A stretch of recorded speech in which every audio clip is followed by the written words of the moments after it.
کے بعد ہے وَمَنَعَ لِلَّهِ، کہ اللہ کے لیے منع کرنا، اللہ کے لیے روکنا.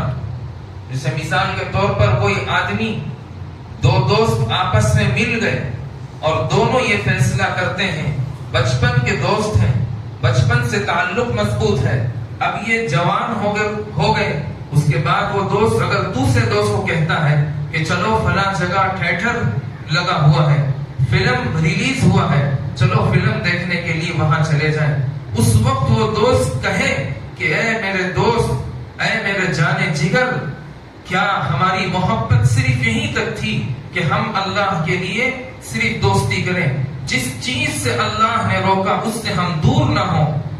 اس وقت کا اگر اس کا روکنا وَمَنَعَ لِلَّهِ کے اندر داخل ہے. کوئی آدمی زنا کے لیے جا رہا ہے، زنا کے لیے روکنا وَمَنَعَ لِلَّهِ میں داخل ہے.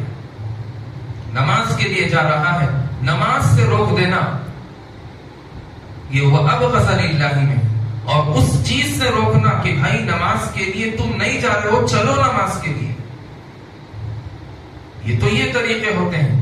جب آدمی یہ سارے کام کاج کر لیتے ہیں تو حدیث پاک میں آتا ہے فَقَدِ اسْتَكْمَلَ الْإِيمَانَ، کہ تحقیق کہ اس نے اپنا ایمان مکمل کر لیا.